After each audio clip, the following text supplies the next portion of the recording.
Ok, bueno, muy buenas noches a todos y bienvenidos a Academia Libertaria. Buenas noches, Santiago. Buenas noches, Luis. ¿Cómo está por allá el clima?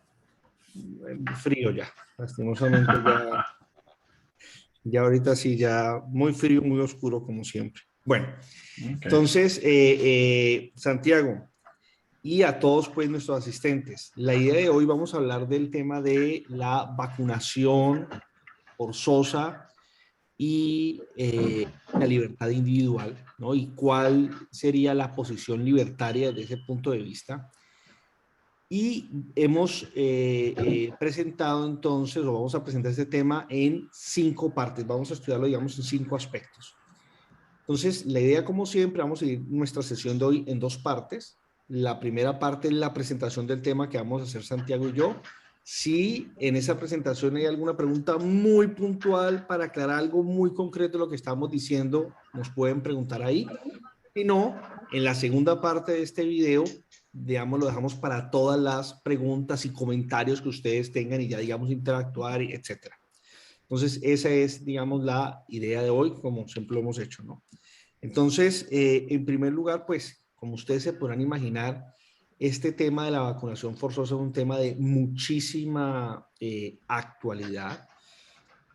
Es algo, pues, que nos está obligando a todos nosotros a pensar, bueno, es una vacuna, esta vacuna contra el COVID-19 es una vacuna que nos la van a obligar a poner a todos, es algo con lo que estamos de acuerdo, no estamos de acuerdo, y todos estamos pensando también, bueno, empezamos a distinguir, no, es lo mismo estar de acuerdo con ponerse la vacuna a obligar a alguien a que se ponga la vacuna que no quiere, porque puede ser que digamos uno diga, no, no, a mí me parece la vacuna buena y yo me la voy a poner libremente, pero me parecería injusto que a otra persona que no quiere ponérsela lo obliguen y empiecen a hacer distinciones y a pensar al respecto.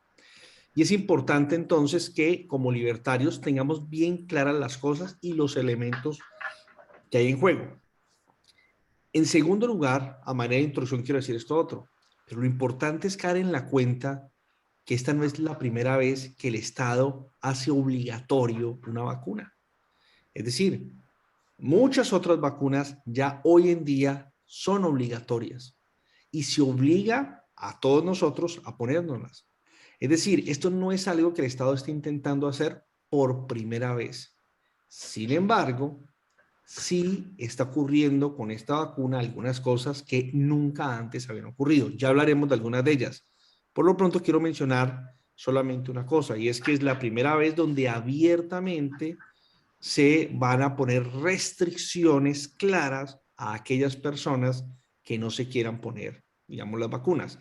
En estos momentos, en Colombia, por ejemplo, todavía no es obligatorio la vacuna, pero es casi obligatorio. Es decir, ya claramente una persona que no se quiera poner la vacuna, entonces pues no puede ir a restaurantes, no puede ir a cine, no, hay una serie de restricciones a lo que puede hacer. Eso no había ocurrido respecto a las otras vacunas obligatorias, algo que sí es novedoso en esta situación y simplemente se está allanando el camino para que sea obligatoria. Ya hay algunos países como Grecia que la van a hacer obligatoria, ¿no? Y al que no se la ponga, pues va a tener que pagar una multa mensual.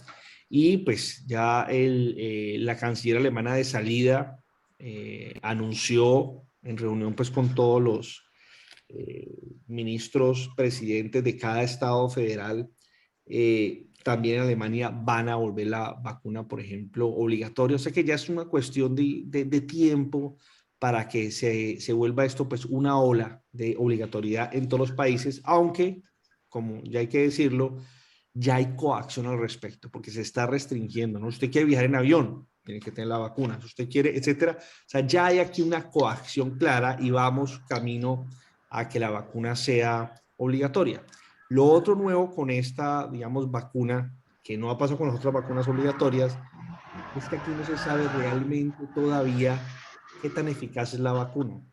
Es decir, es posible que lo que vaya a ser obligatorio es que cada 6 meses, cada 8 meses, cada 9 meses, no lo sabemos aún, sea necesario poner un refuerzo. Entonces, aquí no se sabe absolutamente nada y sin embargo entonces a lo que nos podríamos estar enfrentando es que al resto de nuestra vida vamos a tener que estar cada 6 meses o cada 7 meses poniéndonos una nueva vacuna, porque si no es como si estuviéramos sin vacuna. Entonces, aquí de verdad creo yo que es importante que nos demos cuenta de la gravedad del asunto. La gravedad de que ya existiera desde antes vacunas obligatorias, como lo vamos a ver, y la gravedad de lo que se está haciendo con esta nueva vacuna. Bueno, esto a manera de introducción. Y vamos entonces, pues, a comenzar con nuestro tema. Entonces, el primer punto del que vamos a hablar es hacer una presentación muy sencilla de los fundamentos filosóficos del punto de vista libertario, de cuál sería nuestra posición en general acerca de esta obligatoriedad de la vacuna. Y para ello vamos a presentar lo que técnicamente se ha llamado tradicionalmente el a priori de la argumentación, así lo llama Hans Hermann Hoppe, y el mismo argumento que lo presenta un filósofo del derecho que a mí me gusta mucho, se llama Frank Magnum, él lo llama el a priori del diálogo, pero al final es el mismo argumento. Y voy a hacer una presentación muy sencilla del argumento, pero que es suficiente pues para los propósitos de hoy. Y es lo siguiente, fíjense que hoy empieza a discutir la gente, entonces la gente empieza a discutir, no, miren, las vacunas son buenas por esto y esto y esto, y otra gente dice, no, las vacunas son malas por esto y esto y esto. O gente que dice, no, mire, las vacunas podrán ser buenas o malas, pero obligar a la gente a ponérsela, eso no es bueno, eso es malo, y otra gente, bueno, fíjense que hay una discusión al respecto. Tomémonos en serio ese tema de la discusión. Y es que cuando nosotros estamos haciéndonos una pregunta y vamos a ofrecer una respuesta en relación con esa pregunta que estamos debatiendo, yo tengo que justificar mi posición. Yo tengo que decir, mire, por estas y por estas otras razones, esta es la posición correcta. Pues bien, justificar mi posición en ese debate en el que estamos, en ese diálogo en el que estamos con nuestro interlocutor, ¿no? Porque incluso el gobierno mismo, esto es muy importante, ojo, el gobierno mismo, el Estado mismo, intenta justificar la obligatoriedad. O sea, el Estado va a decir, mire, es necesario hacer la vacuna obligatoria por esto y estas razones. O sea, ellos también van a ofrecer sus razones de por qué es importante hacer que la vacuna sea obligatoria. Pues bien, ese debate, esa discusión, ese presentar nuestras razones supone algo muy importante. Supone el respeto del otro. Es decir, si un asaltante me tiene una pistola en la 100 y el asaltante me dice, ¿usted qué opina de tal tema? Pues evidentemente una situación de esas no hay no hay un debate, no hay una discusión, no hay una presentación de argumentos. Si yo estoy bajo el poder de otro, la víctima está bajo el poder de un asaltante y ahí simplemente el asaltante lo que tiene es a plena disposición a la víctima y puede hacer con ella lo que quiera. En una circunstancia de esas no hay debate alguno, no hay justificación de razones, no hay argumentación de nada. En otras palabras, toda presentación de un argumento, todo debate supone necesariamente como condición el respeto a la otra persona. Y una de las cosas que incluye ese respeto a la otra persona es evidentemente el respeto de su cuerpo. Es decir, respetamos que quien es dueño del cuerpo es el otro y por lo tanto que el otro dispone de su cuerpo. De lo contrario, sería imposible debate alguno o presentación de argumentos. Por lo tanto, y esta es la conclusión importante acá, es imposible justificar, ¿ya?, que es una persona distinta a la dueña de su cuerpo la que tiene el control sobre ese cuerpo y que puede disponer de ese cuerpo, porque al hacerlo estaríamos entonces violando esta condición de posibilidad de todo argumento posible y de todo, digamos, debate posible. En otras palabras, todo argumento que se quiera presentar diciendo que no es la persona dueña de su cuerpo la que puede controlarlo, cae necesariamente en una contradicción, es una incoherencia, porque presenta como un argumento razonable aquello que viola una condición de posibilidad de la presentación de cualquier posible argumento, de cualquier posible razón, ¿ya? En ese sentido, es un punto de partida filosófico fundamental, evidente e incontrovertible, que cada persona no solamente es dueño de su propio cuerpo, sino que cada persona, que cada persona es dueño de su propio cuerpo y que es injustificable, que es imposible presentar un argumento que refute esa realidad. En este sentido, para ya terminar con este argumento filosófico, en ese sentido es importantísimo desde el punto de vista filosófico que quede clara la posición libertaria. ¿Cuál es? Nadie tiene derecho a disponer del propio cuerpo excepto cada persona. Y por lo tanto, cuando viene otra persona o grupo de personas o si están organizadas a través del Estado, el Estado obligar a alguien a hacer algo con su cuerpo que esa persona no quiere, es claramente una acción injustificable, a priori, fíjense, no importa las circunstancias, injustificable, y en ese sentido sería un crimen y una injusticia. Y por lo tanto, del punto de vista libertario, es claro, este tipo de políticas donde se obligaría, por ejemplo, a la vacuna, es contra la libertad y por lo tanto es un crimen y no apoyaríamos como libertarios una decisión tal. No solo respecto a la vacuna del COVID, sino de hecho respecto a las vacunas que ya existen. Es decir, estaríamos nosotros también no solamente a favor de eliminar esta obligatoriedad respecto del COVID, sino respecto de las otras vacunas que existen. Ahora bien, esto que acabo yo de presentar como argumento filosófico y que espero yo que quede claro, no sé si hay alguna pregunta muy concreta en relación con esto y si no ya para pasar al segundo punto, ¿alguna pregunta concreta sobre este tema? Ok. A partir de ahora ya tenemos el concepto claro. Ahora lo que hay que ver es algunas cuestiones prácticas que son muy importantes en relación, obviamente, con la vacuna del COVID, pero en general con cualquier vacuna, que son muy importantes para complementar esta presentación, digamos, fundamental filosófica, porque ahorita nada más he hecho la presentación, digamos así, del argumento general, pero eso tiene una serie de consecuencias prácticas que son importantísimas y que nos van a permitir complementar esta presentación. Entonces, el segundo punto que vamos a empezar ahorita es el aspecto económico, es decir, cuáles son las implicaciones económicas o cómo plantearemos también ese tema del punto de vista económico y eso pues lo va a hacer Santiago. Sí, y Luis, gracias entonces por darme la palabra. Pero fíjense entonces que lo último que acaba de decir Luis, el argumento de la propiedad privada es un argumento que tiene una relación directa con lo que llamamos la acción dentro de la economía de mercado. Porque sin ese principio ético habilitante, sin esa condición de posibilidad, pues no habría acción.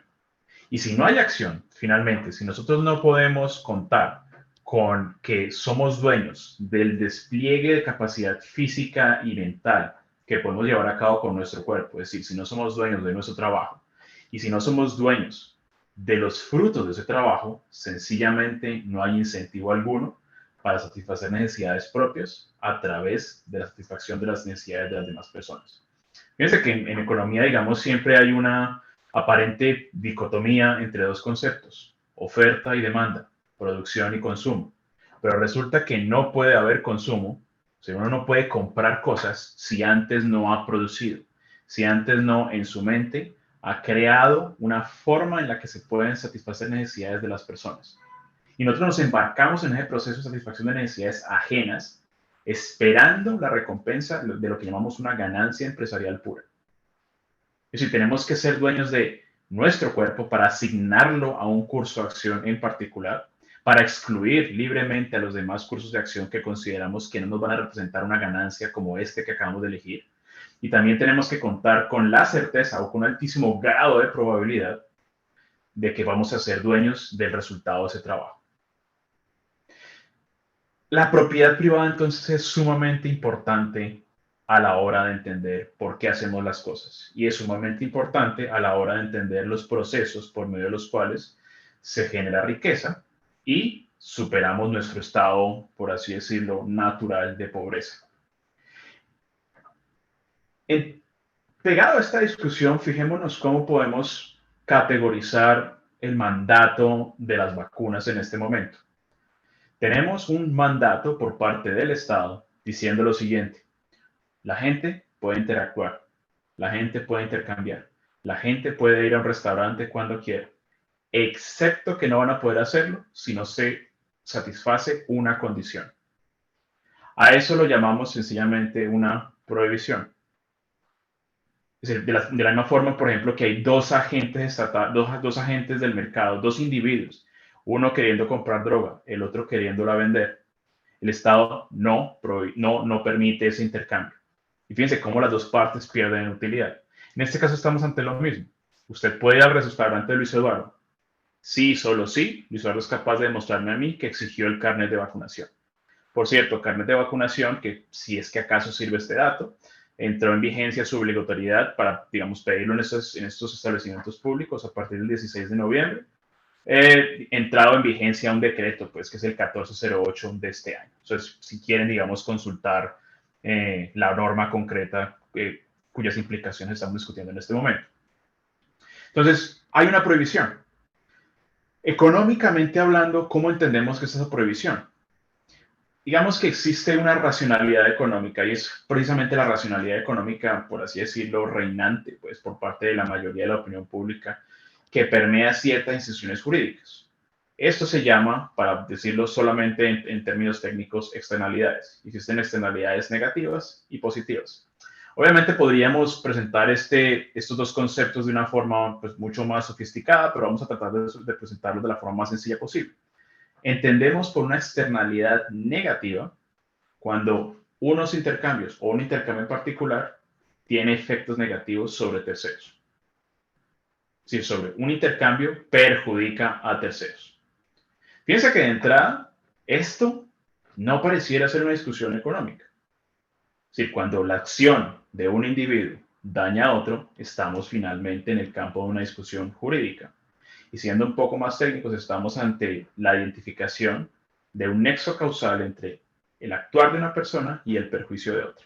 Sin embargo, eso se considera, digamos, una situación, una discusión pues digna de ser tratada por parte de la ciencia económica. ¿Por qué? Porque se dice que finalmente las acciones de ciertos individuos que están siendo emprendidas buscando un beneficio generan unos costos que ellos no están teniendo en consideración. Es decir, hay una diferencia entre los costos privados, o sea, a lo que renuncian las personas para construir sus fines, y los costos, por así decirlo, sociales. Fíjense cómo de entrada ya estamos diciendo ciertas cosas que aquí hemos contradicho. Digamos, el valor es individual, pero aquí estamos haciendo de cuenta que ese valor se puede entender no de los individuos solamente, sino de forma agregada respecto de toda una sociedad, como si la sociedad fuera algo distinto, una existencia independiente y autónoma respecto a los individuos. Entonces estamos en una situación en donde el costo marginal social supera en cierta cuantía el costo marginal privado. Es decir, el grado de renuncia, de sacrificio en el que está incurriendo la sociedad, siendo esto algo distinto a los individuos, es mayor al grado de renuncia al que están siendo sometidos, o el grado de renuncia que están experimentando las personas en los intercambios individualmente considerados. La otra cuestión son las externalidades positivas, y esto, dicho de otra forma, es cuando ciertos intercambios o un intercambio en particular tienen, o entre otras cosas, el feliz efecto de beneficiar a terceros. Y si hay ciertos intercambios en los que uno incurre que sencillamente, por así decirlo, derraman beneficios sobre personas terceras de forma inadvertida. Yo en muchas ocasiones digo a mis estudiantes, fíjense cómo este argumento suele ser presentado como, digamos, con el ropaje, digamos, de cierto lenguaje matemático, pero es algo que sucede todos los días y sin embargo no nos estamos quejando. Nadie participó del intercambio del perfume que yo me echo todos los días y sin embargo todo nos está beneficiando de que yo no llego a EDER a clase. Eso sencillamente es una situación que económicamente hablando se presenta como el beneficio que experimenta la sociedad. Dicho de otra forma, el beneficio marginal social está por encima o supera el beneficio marginal privado, el beneficio que están percibiendo, las personas en ciertos intercambios. Cuando esto sucede, se entiende que el mercado no ha hecho lo que debía hacer, que el mercado ha fallado. En otras ocasiones hemos mencionado cómo todo este argumento tiene como una herramienta nuclear ese modelo de competencia perfecta. Fíjense que entonces se ha calculado matemáticamente hablando cuál es el beneficio de la sociedad y cómo este se diferencia del beneficio privado y cuál es el costo, la renuncia en la que incurre la sociedad y cómo este se diferencia pues del costo de la renuncia el que experimentan pues los individuos en sus intercambios. Se considera entonces que esta situación hay que remediarla. El caso de las vacunas es uno de esos. Se puede entender incluso tanto como una externalidad positiva como una externalidad negativa. Como una externalidad negativa se diría aquel que no se vacune y aquel que entre libremente a un restaurante y no se le pida que satisfaga la condición pues, de presentar el carnet de vacunación, que da fe pues, de que se ha sido vacunado, sencillamente se beneficia, pero el costo de ello digamos, lo sufre el resto de la sociedad. En ese caso, entonces, ¿la medida cuál es? La prohibición. Usted no puede hacer eso. ¿Por qué? Porque tenemos que hacer que esos costos sociales sean iguales o se bajen a los costos individuales. Hay que hacerlos coincidir, obviamente por medio de la fuerza. Y también desde el punto de vista de externalidades positivas, ese beneficio pues, que se genera inadvertida y felizmente sobre terceros, es lo mismo. Mire, aquellos que están vacunados generan un beneficio, pero es que la sociedad espera más de ese beneficio. Nosotros hemos identificado cómo es mayor el beneficio de la sociedad que el beneficio que experimentan las personas. Tenemos que, por medio de la fuerza, producir más de ese beneficio. Luego tenemos que obligar a las personas a vacunarse por medio entonces de la prohibición. Vamos a impactar los incentivos de las personas de tal forma que tengan ganas, o sea, que entiendan que se tienen que vacunar, si no, no pueden participar de ciertos beneficios. De tal forma, pues, entonces, que se produzca tanto beneficio privado como sabemos que se va a producir el beneficio social. Obviamente, digamos, podemos discutir hasta, o sea, de forma nauseabunda, pues, la cantidad de problemas que tiene este argumento o estos dos argumentos, y lo podemos hacer desde el punto de vista estrictamente analítico, revisando el modelo. Pero solamente contentémonos con decir lo siguiente. El valor, finalmente, las necesidades, el grado de urgencia que atañen las personas a la satisfacción de esas necesidades, pues no es algo que podamos conocer de forma matemática. Es más, no es algo que las personas nos puedan enunciar. Las personas pueden enunciarnos perfectamente cuáles son sus necesidades, pero en últimas lo único que nos va a revelar qué prefieren, en qué grado de urgencia, bajo qué condiciones y en qué momento. O sea, las coordenadas, por así decirlo, subjetivas de la preferencia son las acciones concretas de las personas. Acuérdense, ojalá pongamos el link de la discusión del cálculo económico como para conocer el empresario las necesidades de las personas. Se fija en la información que transmite el sistema de precios. Es decir, las personas han comprado más esto que esto otro. Quiere decir que voy a invertir en la producción de aquello porque el cálculo económico me sugiere que las personas quieren esto y no aquello.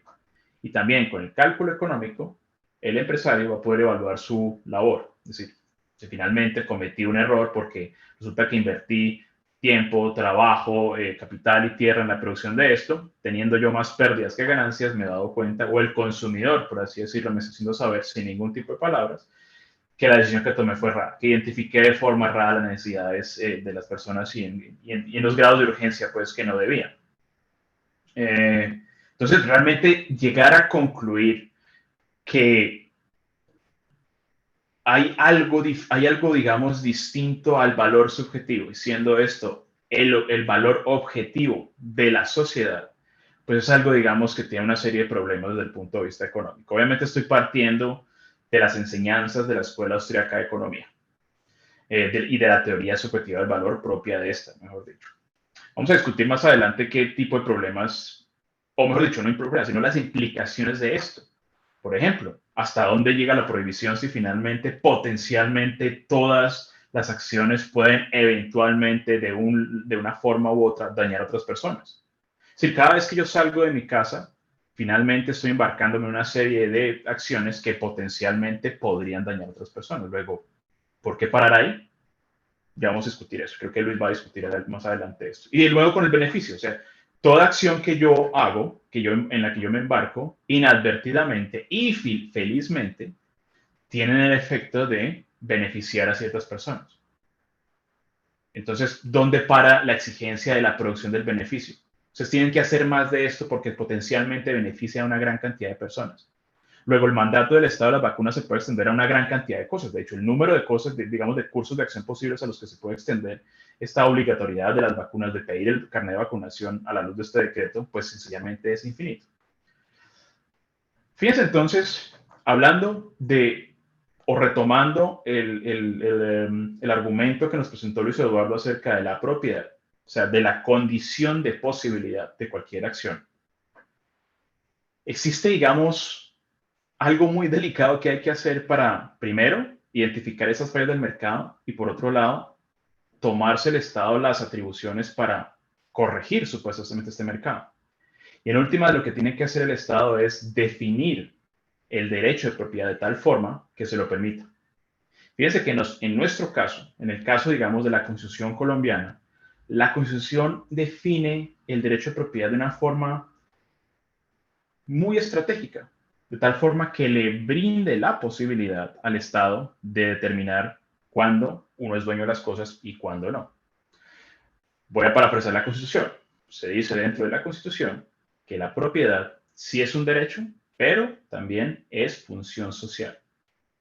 Queriendo decir esto, a la luz de esas externalidades positivas, particularmente que mencionamos antes, nos dice el Estado, ustedes son dueños de las cosas, pero ojo, quien interpreta las necesidades sociales y qué tan urgentes son, es más, quien concibe primero la existencia de una necesidad social y que identifica cuáles son y cuál es su grado de urgencia, es el Estado, con autoridad de hecho, con autoridad por parte de la Constitución. Luego, ustedes son dueños de las cosas hasta tanto yo no identifique un beneficio o una necesidad social. Porque donde yo lo haga, finalmente, la necesidad individual o los intereses individuales necesitan sucumbir siempre ante esas necesidades sociales. Luego, sea usted dueño de las cosas, pero en el momento que yo lo determine por haber identificado una necesidad social que por definición es superior a la individual, puedo expropiar. No solamente con el acto pues del Estado por medio de lo que se llama en Colombia la expropiación por vía administrativa, quitarle a uno las cosas y pagar una indemnización, sino que hay formas también, digamos, un tanto más sutiles de expropiar. Una forma de expropiar es decirnos qué podemos hacer y qué no podemos hacer con nuestra propiedad. Y si esto es así, si el Estado define, si el Estado colombiano define el derecho de propiedad privada de la forma en la que está definido en la Constitución que tenemos actualmente vigente, la conclusión no puede ser sino que en Colombia no hay propiedad privada. Es decir, la propiedad privada no es, como nos ha enseñado Luis Eduardo, una realidad, sino que es una prerrogativa del Estado. Y solamente por gracia del Estado y por ende por gracia del gobernante de turno, tomando el contexto de un gobierno democrático, seremos o no dueños de las cosas, incluyendo nuestro cuerpo, a merced de su voluntad. Y esa es la implicación grave justamente. O sea, estamos justamente presenciando en tiempo real esto. Lo vimos de una forma un tanto más irritante, grosera, durante el pico de la pandemia, cuando no sabíamos si podíamos salir. Tenemos que estar pendientes ese día si teníamos permiso o no de salir. Es decir, estamos pendientes en ese momento del decreto diario por parte del Estado si podíamos o no disponer de nuestros cuerpos según nos lo dictaran nuestras escalas de valoración por definición subjetivas.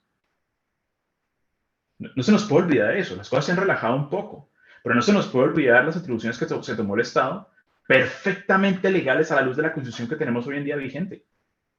Y esto justamente que estamos viviendo las vacunas es una manifestación en la misma línea y posiblemente más grosera, más vasta y más irritante que aquella que vimos en el, digamos, cuando estábamos en el punto sabroso de la pandemia. Listo. Luis, ¿tenés algo más que aportar en este momento? Micrófono. Si quisiera darle rápidamente la palabra a Luis Hernán, que tiene una pregunta.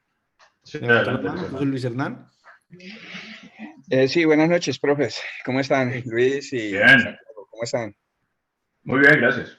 Bueno, en base a lo que estabas diciendo y lo que dijo también el profesor Luis, yo quería hacer como una pregunta. ¿Esto de la vacuna es un problema económico o es un problema de salud? Ok, entonces te agradezco porque uno de los aspectos que vamos a hablar es el tema de la salud. Entonces vamos a dejar aquí, dejemos un momentico la pregunta como en suspenso y Claro. si cuando hablemos del tema de salud, digamos, no queda claro, vuelves y levanta las manos, ¿listo? Porque es que es uno de los puntos de los que vamos a tratar directamente. A eso es lo que yo me refería al principio, con que hay una serie de aspectos ya más concretos, que no es el simple argumento filosófico que es general, sino que hay unos aspectos que hay que tener en cuenta. El primer aspecto, que es el que nos parece que hay que tratar con mayor detalle, que es el aspecto económico, ¿no? Porque es el últimas el argumento formal fundamental. O sea, lo que acaba de presentar Santiago, que es lo siguiente. De una parte, tenemos nosotros la realidad económica de nuestra acción y es que solamente cada uno de nosotros puede evaluar realmente el valor que tiene cada acto y cada cosa que nosotros queremos hacer, es decir, cada fin que nosotros perseguimos. En otras palabras, es evidente que es cada persona quien puede evaluar los beneficios o los costos, las consecuencias negativas de un acto. En ese sentido, por ejemplo, uno podría decir lo siguiente, miren, ¿saben qué? Yo tengo los ahorros suficientes, yo tengo un trabajo que me lo permite, yo no salgo de mi casa, yo me quedo encerrado acá. Ahí me da miedo ese virus, no tengo la necesidad de salir, yo me quedo en mi casa.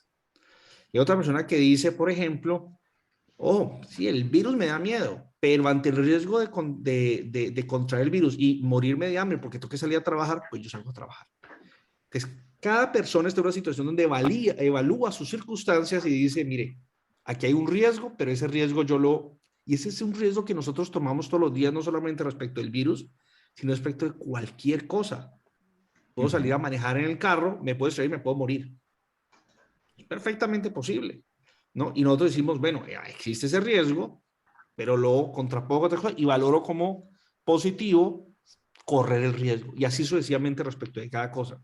Pues bien, lo que nos ha dicho Santiago es nada más y nada menos que el Estado asume o cree que tiene la capacidad para proponer de manera general para toda la sociedad una valoración, desconociendo a cada individuo. Es decir, se va a imponer una regla general de valoración a todos por igual.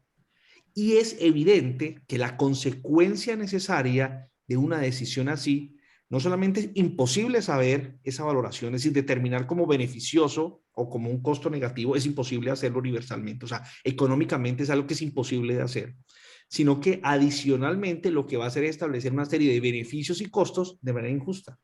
Entonces, económicamente hablando, esta decisión del Estado es injustificable. Entonces, es injustificable filosóficamente, es injustificable económicamente. Ya vamos a hablar del aspecto de salud. Precisamente el tercer punto, y lo vamos a tratar, los puntos de aquí en adelante lo vamos a tratar relativamente rápido, es el aspecto jurídico que hay en esto, que fue con lo que terminó Santiago. ¿Ya?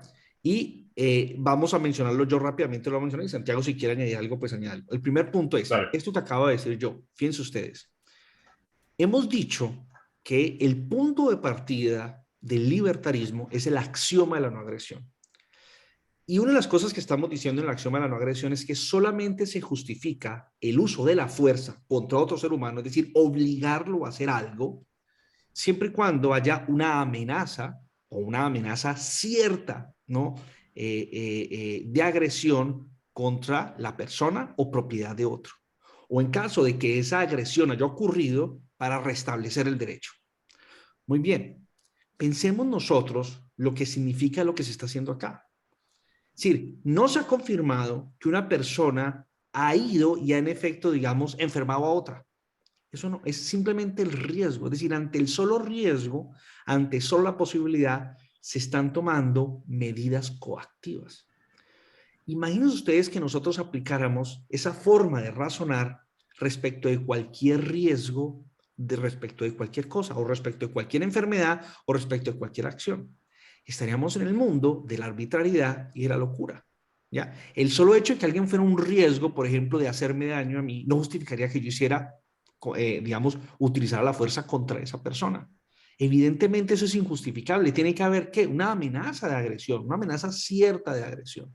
¿Sí me explico? De lo contrario, es injustificable el uso de la fuerza. Y en este sentido, en relación con un virus que nadie ve y que nadie conoce a ciencia cierta cómo se comporta, ¿no? Porque es imposible, digamos, saber plenamente qué es lo que va a ocurrir, ¿no? Es decir, es posible que una persona esté con otra que está contagiada y no se contagie, o si se contagia. Es decir, hay toda una serie de elementos que es imposible prever, pues hace también que sea muy difícil, o si se quiere mejor, imposible, respecto a estos riesgos, determinar consecuencias jurídicas a menos que haya una amenaza cierta. Y para que ustedes hagan una idea de lo que nosotros estamos pensando acá, piensen ustedes en esa película de Tom Cruise dirigida por Steven Spielberg que se llama Minority Report.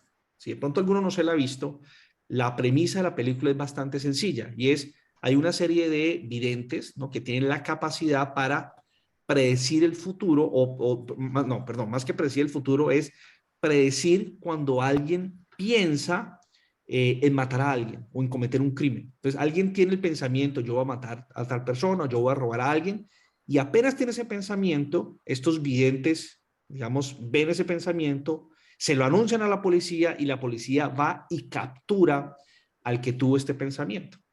Claro, esto es una película, eso en la vida real pues nunca va a ser posible, pero imagínense lo que hay detrás de fondo. La discusión es que cuando una persona piensa en hacer algo, pero no lo ha hecho, ni siquiera ha iniciado, digamos, su acción, ya en este caso la policía actuaría y utilizaría la fuerza contra esa persona para evitar que cometa el crimen. Es decir, no se ha cometido el crimen, no se ha ni siquiera iniciado la acción y ya esta persona estaría, digamos, una persona estaría siendo, digamos, apresada y se está utilizando la fuerza. Evidentemente aquí hay algo injusto, porque el solamente yo pensar algo donde no hay riesgo alguno, aunque yo tenga un mal pensamiento, un pensamiento criminal, pues no justifica el usar la fuerza contra otra persona. Se justifica cuando ¿qué? Cuando la agresión es cierta o cuando hay una amenaza cierta de agresión. Es decir, la persona me dijo que me iba a agredir y veo yo que está empezando a actuar en dirección a agredirme. Ahí se justifica, digámoslo así, el uso de la fuerza. En estos casos no hay tal. Entonces, lo primero es veamos qué significa jurídicamente, ¿no?, utilizar la fuerza respecto a una situación donde estamos en la pura potencialidad del riesgo. Eso es un primer aspecto jurídico. El segundo aspecto jurídico es, quiero retomar lo que ha dicho Santiago y decirlo, digamos, de manera muy sencilla, porque ya Santiago lo explicó, y es que la consecuencia última de una política de este estilo, que además es la política que el Estado utiliza respecto de cualquiera de sus decisiones, ¿no? Es decir, al final ellos lo justifican, digamos, desde el punto de vista político y jurídico, más que hablar de externalidades positivas y negativas, al final todo esto lo justifican con el discurso del bien común, ¿no? Es que esto es un bien común, esto es para el bien común, esto es para el bien común, y con el cuento del bien común, ¿no?, justifican cualquier cosa y cualquier limitación a nuestros derechos fundamentales, a los verdaderos derechos fundamentales que son vida, libertad y propiedad. Pues bien, la consecuencia última es que esto nos hace caer en la cuenta que los verdaderamente dueños de nuestras propiedades es el Estado y que al parecer también ahorita los verdaderos dueños de nuestro cuerpo no somos nosotros, sino el Estado. Es decir, quien puede disponer de nuestros cuerpos y de nuestras propiedades es el Estado, y las supuestas libertades que gozamos no son otras cosas que, como dijo Santiago, aquellas que por la buena voluntad del Estado, el Estado decide dejarnos. Es decir, el Estado no había querido encerrarnos en nuestras casas, pero lo hizo sin ningún problema. Es decir, la libertad que nosotros teníamos de salir de nuestras casas no era una verdadera libertad que nosotros tuviéramos, sino que era, por decirlo así, un permiso de un benefactor como el Estado, que nos había permitido y no había querido impedirnoslo hacer. Pero en el momento en que quiso, lo pudo hacer, y el momento que quiera, lo podrá hacer. Y el derecho que teníamos nosotros a disponer de nuestro cuerpo no es otra cosa que simplemente la posibilidad que tenemos hasta que el Estado tenga una opinión diferente. En el momento en que el Estado tenga una opinión diferente, podrá hacerlo sin limitación alguna. Y esto tiene una consecuencia, digamos, indirecta, pero muy importante. Entonces, primero, nos damos cuenta de la relatividad en la que cae el concepto de propiedad, especialmente la propiedad sobre nuestro cuerpo en este caso, pero en general de la propiedad, donde al parecer el dueño definitivo es el Estado. Pero aquí viene el punto. ¿Qué es lo que significa ser dueño? Lo que significa ser dueño, entre otras cosas, es la posibilidad de disponer del bien. Y en esa posibilidad de disponer de manera absoluta sobre el bien, eso es lo que significa ser dueño. Una de las cosas es que yo soy el que establezco las reglas respecto de ese bien. Soy yo el que decido. En ese sentido, y esto es muy importante, fíjense, nadie está diciendo que la regla solamente los vacunados pueden entrar, o la regla puede entrar cualquiera, vacunado o no, o la regla yo solamente acepto a los no vacunados. Aquí no importa. El punto no es si esa regla es en sí misma buena o mala. El punto es quién establece esa regla.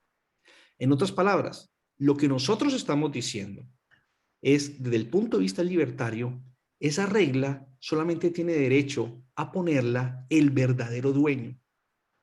Y toda, digamos, persona que intente poner esa regla que no sea el dueño, está usurpando esa función del dueño y en este sentido cometiendo una agresión. Es decir, yo no tengo derecho a decidir las reglas de la casa de Santiago.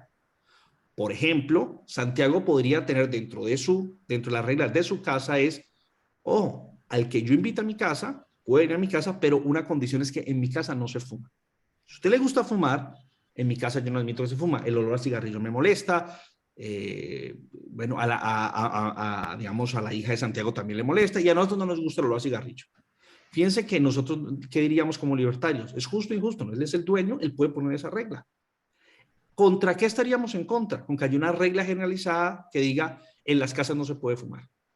Esa regla, fíjense, ya cuando es el Estado quien toma la decisión y la impone, está violando ¿qué? Una prerrogativa del dueño y al hacerlo está diciendo yo soy dueño de eso realmente, porque no es usted el que puede poner esa regla, soy yo el que decide por usted. ¿Ya? Y lo mismo en los restaurantes, ¿se puede fumar dentro de un restaurante o no? ¿Qué diríamos los libertarios? El dueño decide. ¿Qué sucede hoy en día? Quien decide es el Estado. Es una forma como el Estado desconoce el derecho de propiedad y simultáneamente dice yo soy realmente el dueño. Pues bien, la decisión acerca de esta regla, ojo, quién puede entrar aquí o no puede entrar acá, es de los dueños. Soy yo en mi casa quien decide si invito o no invito a gente vacunada o no vacunada o mixta. Es mi decisión, es el dueño el que decide quién entra a mi casa. Es el dueño de un restaurante, es el dueño de un local comercial, es el dueño de una discoteca, es el dueño de un bar. Cada dueño tiene el derecho a establecer esta regla. Y eso es precisamente lo que permite la libertad. Lo que permite la libertad es que las personas tomen distintas decisiones y carguen con las consecuencias de esos actos. En otras palabras, si yo soy el dueño de un restaurante y pongo, por ejemplo, aquí solamente pueden entrar los que están vacunados, eso va a tener unas consecuencias. Positivas, negativas, no lo sabemos. Puede ser que, como la mayoría están vacunados, sus ventas no se afecten. O puede ser que sí se afecten un poquito. O pueden ser que precisamente porque digamos él tiene la regla y que aquí solamente entran vacunados, más personas vayan a visitar ese restaurante. No sabemos de antemano qué vaya a ocurrir, pero sea lo uno, sea lo otro, ¿quién es el responsable de esa decisión? El dueño. ¿Quién carga con las consecuencias de esa decisión? El dueño. Y el consumidor tiene también la posibilidad de saber de antemano, cuando yo vaya a ese restaurante, ¿existe esta posibilidad o no existe esta posibilidad? Y lo mismo respecto de cada dueño. Habrá otro que diga, mire, yo como restaurante, yo aquí admito a todo el mundo y no me fijo si está vacunado o no vacunado. Bueno, cada cual decidirá, de acuerdo a su evaluación, si asume ese riesgo o no. Y bueno, y así sucesivamente. Entonces, a manera de conclusión del aspecto jurídico, primero, fíjense ustedes lo peligroso que sería tomar como criterio para utilizar la fuerza, que es en último término lo que permite el derecho, el mero riesgo y no una agresión o una amenaza a cierta agresión.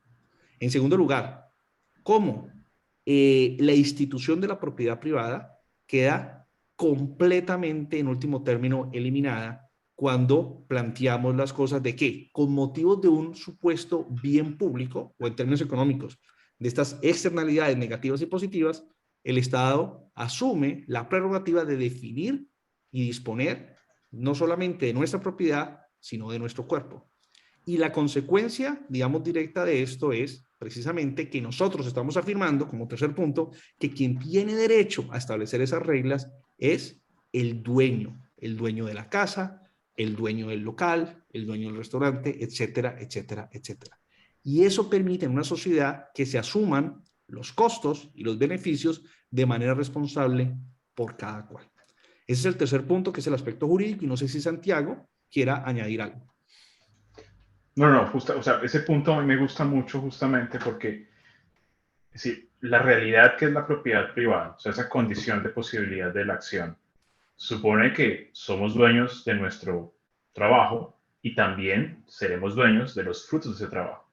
Pero también implica, y esto probablemente, voy a tomarme la licencia, puede ser argumentativo decir esto, probablemente de forma más importante, también implica que somos dueños de nuestros errores y que asumimos los errores. O sea, que puede ser justamente que en nuestro actuar nos vaya mal. Como en el caso justamente del dueño del restaurante. O sea, por qué digamos, según, o qué justificación encontraría que en el actual marco institucional vigente los costos de la protección tuviéramos que asumirlos todos? Cuando justamente cada individuo, sabiendo justamente los resultados de su acción, puede internalizar, si quieren utilizar la misma terminología, los costos de protección.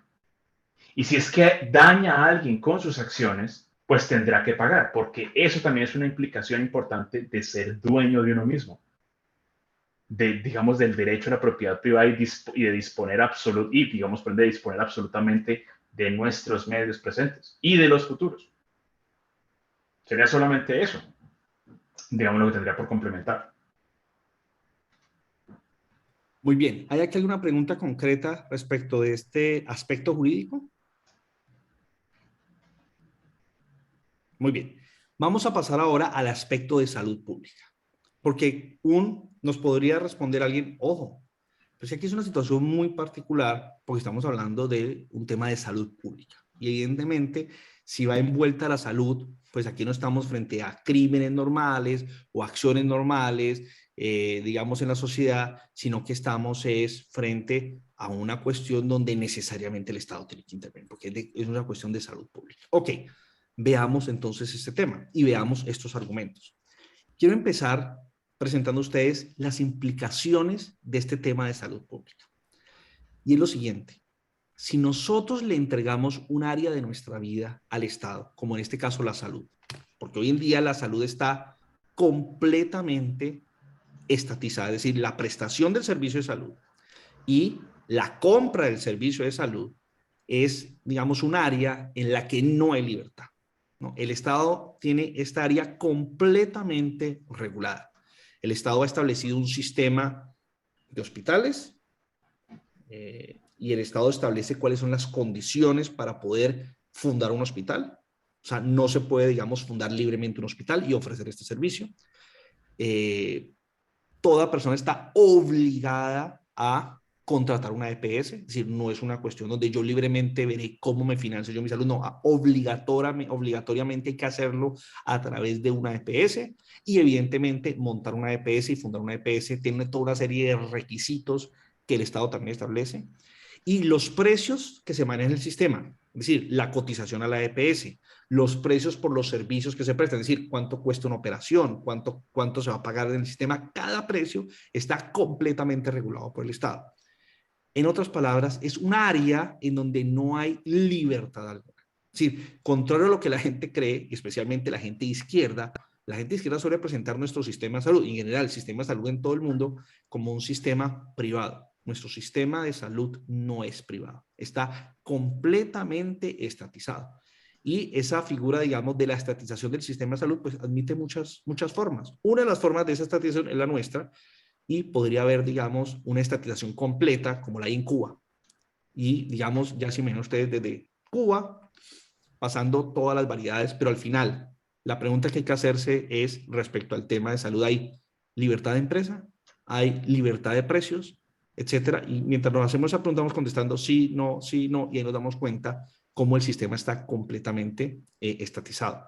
Pues bien, entendiendo esto, la siguiente consecuencia es esto, y es que no nos hemos dado cuenta hasta hoy en día con claridad de estas consecuencias, y es que una vez nosotros le entregamos al Estado un área de la vida, esa área, cualquiera que ella sea, en este caso sería la salud, se convierte en la excusa perfecta para estatizarlo todo. Fíjese usted que con el argumento de salud pública, el Estado ha definido cuándo podemos salir de nuestras casas o no. El Estado ha definido de qué horas a qué horas pueden abrir los locales. ¿Cuántas personas pueden entrar a los locales? ¿Qué se puede producir y qué no se puede producir? Fíjense que al principio, por ejemplo, de la pandemia, el Estado, por ejemplo, definía qué actividades eran esenciales para la sociedad y cuáles no. Aquellas que el Estado consideraba esenciales se podían seguir produciendo. Aquellas que no, había que parar su producción. Bueno, podríamos aquí seguir poniendo los ejemplos, pero fíjense que con motivo de la salud pública, con ese argumento de salud pública, se estatizó completamente. Finalmente, los poderosos lograron lo que venían buscando desde hace tiempo y era estatizar completamente la sociedad. Cada decisión económica, desde tan sencilla como a qué hora se abre y a qué hora se cierra, cuánta gente puede entrar a mi local, ya no es algo que se decida libremente, cada dueño de cada negocio, sino que lo define el Estado. Ya incluso no éramos nosotros, como dueños de apartamento, quienes podíamos, o de casa, que podemos definir cuántas personas entran a nuestra casa y a quién puedo invitar yo a mi casa. No, ya esa decisión la toma el Estado por mí. O sea, yo no puedo invitar a un amigo, yo no puedo invitar a un pariente, porque el Estado me dice, usted no puede hacer eso. Entonces, si no entendemos nosotros las implicaciones tiránicas que tiene esto, pues no empezamos a ver, digamos, la dimensión realmente del problema, ¿no? Ahora bien, aquí hay otra implicación adicional, y es esto. El argumento principal para haber tomado todas estas medidas despóticas era el tema de que el sistema de salud no iba a ser capaz de responder ante la epidemia, es decir, ante el número de enfermos iba a ser tal que el sistema de salud se iba a ver desbordado. Ante lo cual quiero decir dos cosas. La primera cosa es, ¿y acaso eso no es lo que el Estado nos prometía a nosotros? Ofrecernos un sistema de salud que cuando lo necesitáramos nos iba a atender. Entonces, si entiendo bien, nos obligan a pertenecer a un sistema de salud que quizás no queremos, a financiarlo y quizás no queremos financiarlo. Y no solamente nos obligan a todo eso, sino que cuando realmente el sistema de salud más se necesita, nos dicen, pero el sistema de salud no es capaz de atenderlo. ¿Y quién carga con el costo de una cosa tal? Ellos que nos obligan a proveer a financiar ese sistema, a pertenecer a ese sistema, no, lo cargamos nosotros. No solamente eso, eso justifica que nos cobren más impuestos o emitan más dinero o se endeuden para financiar el sistema de salud. O sea, ante peor presten el servicio, más costos vamos a tener nosotros y no podemos decir nada al respecto. Eso es lo primero que nosotros debemos caer en la cuenta. Ellos nos están prometiendo un servicio que no lo ofrecen.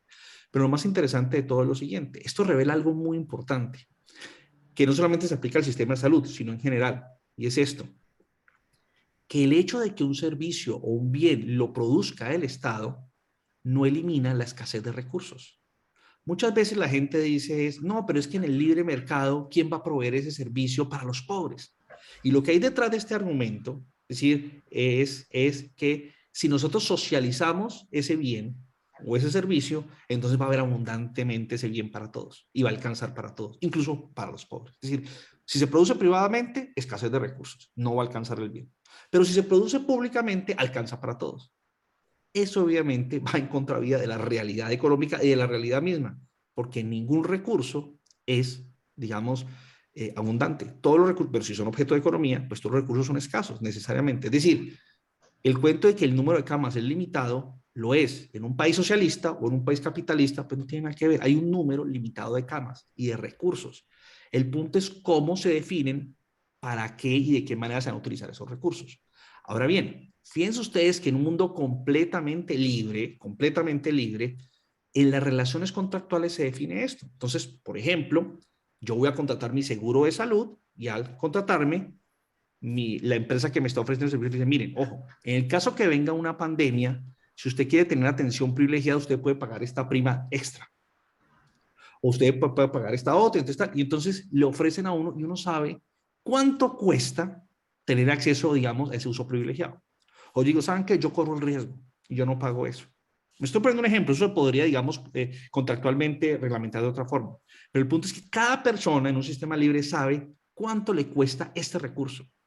Y en ese sentido, una vez llega la pandemia, yo soy capaz de tomar la decisión. Y decir, por ejemplo, ¿saben qué? Yo estoy pagando una prima extra para que me atiendan y que haya con seguridad una cama para atenderme a mí en caso de necesitarla.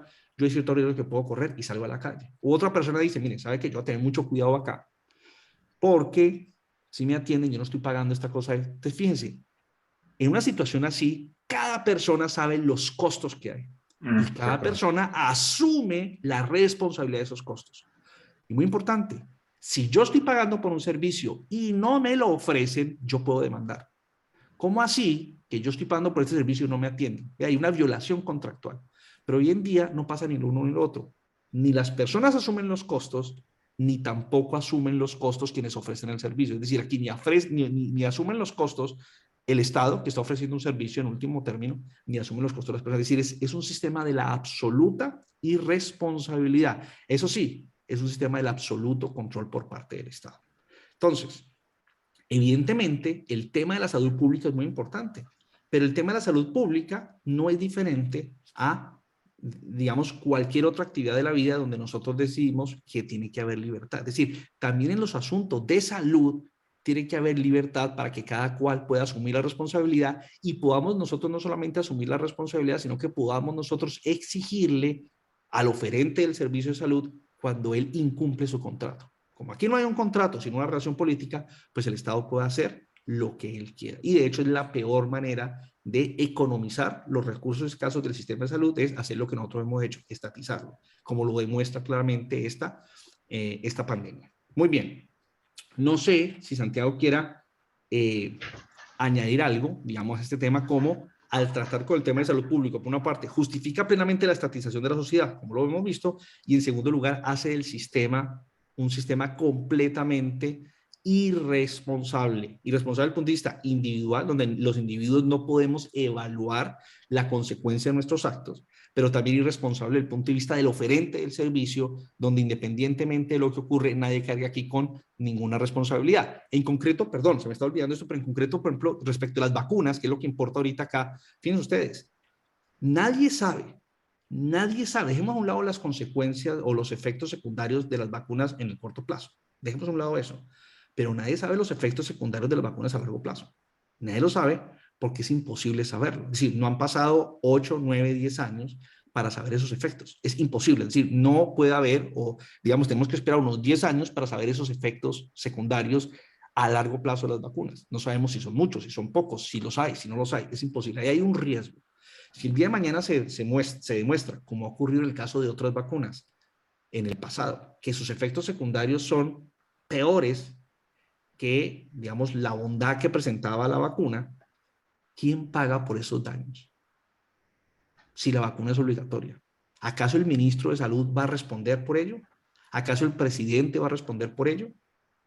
¿Quién va a responder por ello? Nadie.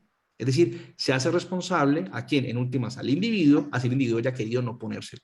Entonces, es muy importante entender las consecuencias, digamos, de esto.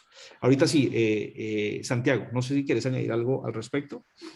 No, Luis, lo has puesto muy bien. Solamente resaltemos que finalmente es una de las consecuencias de lo que estamos viviendo de blindar la prestación de un servicio de la posibilidad de distinguir cuándo su prestación es eficiente y cuándo no. Es decir, sucede lo mismo que sucede cuando el Estado prohíbe la propiedad privada sobre factores de producción y las asigna, por así decirlo, a ciegas. De la misma forma, podemos pensar en la que volaría un piloto sin instrumentos, sin saber qué se está haciendo, sin saber realmente qué es urgente y qué no es urgente. ¿Por qué? Porque esta información que proviene de las acciones individuales, libremente expresadas por parte de los individuos, no la estamos teniendo. No contamos y no se cuenta con la herramienta mental de la economía de mercado para distinguir cuál es la forma más eficiente de producir un servicio tan importante y tan importante de forma subjetiva, será más importante para unos que para otros, de la salud. Muy bien. No sé, Luis Hernández, Micrófono, no sé si Luis. te aclaró la pregunta que tenías o si por el contrario todavía te queda la misma pregunta. Profe, no, está bien la respuesta. Ok, Okay. de todas formas, ahorita cuando empecemos la segunda parte de este video, entonces ahí pues podemos volver, digamos, a hablar del tema, ¿no? Entonces, el último punto que queremos hacer para concluir esta primera parte es el aspecto manifiestamente político de cómo se está manejando la pandemia y en general la discusión acerca de las vacunas. Fíjense, Ni Santiago ni yo somos médicos, ni científicos, ni virólogos, ni ninguna de estas cosas. Entonces, aquí mal haríamos, Santiago, yo, vería decirles a ustedes, mire, pónganse vacunas o no pónganse vacunas. Y mal haríamos yo en decir, mire, la tecnología de esta vacuna es buena, la tecnología de esta vacuna es mala, o las consecuencias. ¿Por qué mal haríamos nosotros eso? ¿Por qué? ¿Con qué autoridad vamos a hablar nosotros de eso? Es decir, ese no es nuestra área de experticia. Y en ese sentido, adicionalmente, desde el punto de vista del libertario, nosotros no estamos discutiendo acá, y es imposible discutirlo, digamos, los argumentos científicos a favor o en contra de las vacunas. Es algo que cada persona tiene que informarse, tiene que consultar y cada cual tiene que asumirlo de manera responsable. Cada cual decidirá si lo hace o no lo hace. O al menos eso es lo que diríamos nosotros como libertarios. Pero, nosotros sí podemos hacer la siguiente afirmación. Y es que nunca antes la discusión de un tema científico, especialmente respecto a una vacuna, se había politizado de esa manera. Lo único comparable con esto, y creo que esto la vacuna lo ha superado, pero lo único comparable es el tema del cambio climático. Creo yo que aparte del cambio climático no ha habido otro tema de discusión científico tan politizado como el tema de las vacunas. Y al igual que con el tema del cambio climático, ¿cuál es el principal problema que vemos acá? Y es que realmente no se está permitiendo una verdadera discusión científica al respecto. Es decir, cuando el Estado se convierte, ¿no?, en el representante de la ciencia, el Estado dice, yo soy el representante de la ciencia y lo que yo digo es lo que es científico, pues eso implica la muerte de la ciencia y la muerte de la verdad. Es decir, evidentemente, la discusión científica y el descubrimiento de la verdad, por necesidad, es decir, por definición propia, no pueden ser un asunto político y no pueden ser un asunto del poder. Es decir, recordemos lo que yo decía al principio. La ciencia, el conocimiento, supone la libre discusión y que haya la libertad, ¿para qué? Para controvertir cualquier posición. Y esto lo que permite es que las personas puedan evaluar qué es aquello que es verdadero y qué es aquello que es falso. Pero si el Estado se erige a sí mismo en la autoridad que define la verdad, fíjense ustedes lo complicado de eso, porque toda opinión contraria se va a catalogar de inmediato como falsa, automáticamente como falsa, y pues podría utilizarse la fuerza en contra de esa opinión. Ese evidentemente no es el camino para el descubrimiento científico y para alcanzar la verdad. Ese es el camino para hacer esclavos, para erigir enormes tiranías, pero no para adelantar la actividad científica. Entre otras cosas porque no existe algo así como la ciencia en general y en abstracto que alguien pueda representarla. Entonces es supremamente peligroso lo que está ocurriendo hoy en día al decir nosotros, mire, ¿usted quiere saber cuál es la verdad? ¿No? Entonces tiene que oír a ciertas cadenas de radio, ciertas cadenas de televisión oficiales, ¿no?, legítimas, tradicionales. ¿Y de dónde sacan la verdad estas supuestamente medios de comunicación? Pues de los comunicados oficiales de las autoridades políticas. Entonces el Ministerio de Educación, perdón, el Ministerio de Salud se convierte en la última fuente de la verdad. Si lo dijo el Ministerio de Educación, es verdad. Si es una opinión contraria al Ministerio de Educación, es noticia falsa. Y mucho ojo con llegar a reproducir o usted a tener, a creer en esas noticias falsas. Es decir, se nos olvidó a nosotros toda la experiencia histórica acerca de la libertad de conciencia, libertad de expresión, todas las implicaciones que había detrás de esos derechos tradicionales del liberalismo clásico. Todo lo que esto implica es, fíjense, algo peligrosísimo, ¿no? Tener una autoridad oficial que defina la verdad. En ese sentido, a mí no me interesa la opinión de cada una de las vacunas. Eso es problema de cada cual. Lo que sí me interesa es resaltar o lo que implica para la libertad de cada uno de nosotros, ¿no?, y para el poder del Estado, el erigir al Estado como fuente de la verdad oficial. Y la imposibilidad que hoy en día, si sale un científico, y los hay, que dicen, miren, esto no funciona, es que esto no sirve, es que esto es, de inmediato lo catalogan ¿de qué? Lo catalogan de, no, es que usted es usted lo que cree son conspiraciones locas, usted no es científico de verdad, usted lo que es una persona de extrema derecha, ya le dicen a las personas, digamos, que no, que quieren y no se refutan los argumentos que esta persona está presentando, independientemente si los argumentos son verdaderos o falsos, que ese no es el punto, porque precisamente el punto de la ciencia humana es que se puede discutir, ¿no? Y donde, vuelve y juega, la responsabilidad de acertar en si aquello que yo estoy pensando es verdadero o es falso, precisamente por eso es de cada cual. Si yo tengo la opinión falsa respecto a las vacunas, adivinen quién va a asumir esa responsabilidad. Yo. Supongamos, por ejemplo, que las vacunas no tienen realmente ningún efecto secundario distinto al que han tenido todas las otras vacunas que ya, digamos, son de uso común. Y yo decido no ponérmela. ¿Quién asume las consecuencias de ese error? Llamémoslo. Yo. Yo estoy asumiendo esa consecuencia. Pero al contrario, si las vacunas no tienen ese efecto positivo, sino que de hecho implican un riesgo mayor que el que han solido tener las otras vacunas, y yo decido ponérmela y me equivoco al hacer eso, también ¿quién asume las consecuencias de ese hecho? Yo. Es el punto de la libertad. Cada cual asume las responsabilidades de acertar o equivocarse. Esa posibilidad, fíjense ustedes, hoy en día no existe. No solamente no existe, sino que al final aquellos que están asumiendo la responsabilidad, que son los funcionarios del Estado, quienes están diciendo lo que nosotros decimos son la verdad, ustedes obedézcanos. No tienen ustedes derecho a tener una opinión diferente, los vamos a obligar a hacer lo que nosotros creemos. Si al final esa decisión es la incorrecta, fíjense ustedes, ellos no son responsables. Pero incluso si fuera la correcta, ojo, incluso si fuera la correcta, en nada justifica, ¿no?, ese poder que ellos tienen, porque entonces, ¿en dónde está la libertad humana? O sea, al final el punto de la libertad humana es que incluso yo tengo el derecho a equivocarme y a cargar con los costos de esos hechos. Ese es el punto de la libertad humana. Si no, pues imaginen ustedes en qué quedaríamos nosotros. Entonces, es muy importante no olvidar esa dimensión política que hay en la discusión acerca del tema de las vacunas y el tema de la pandemia. Fíjense, ustedes pueden revisar, para darles un ejemplo, ustedes pueden revisar artículos científicos publicados en las revistas más prestigiosas del mundo, donde hay una discusión científica entre científicos acerca de la utilidad de utilizar tapabocas en caso de una enfermedad, de una epidemia. Y se discutían, y hay unos científicos que decían, sí sirven, y hay otros científicos que decían, no sirven, ahí estaba la discusión científica. Y eso nos demostraba a nosotros que no es claro.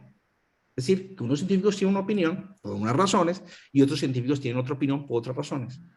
Pues bien, ¿dónde está esa discusión científica respecto al uso del tapabocas? ¿Dónde está?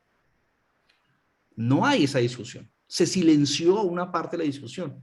Y, digamos, por obvias razones, aquellos científicos que tenían la posición de que el tapabocas era algo que daba lo mismo, de hecho era, incluso algunos que decían que era inconveniente porque estar uno todo el tiempo respirando sus propias bacterias tampoco es bueno para el sistema inmunológico. Entonces había incluso unos que creían que era algo contraproducente y dañino para la persona. Esos científicos o no se atreven a opinar porque les da miedo cargar con las consecuencias sociales, jurídicas y políticas de una opinión hoy en día impopular, o simplemente siguen digamos, lo que todo el mundo conoce, ¿no? Es decir, hoy la opinión es tal, el Estado está diciendo, yo me quedo más bien callado y no cargo con eso, ¿no?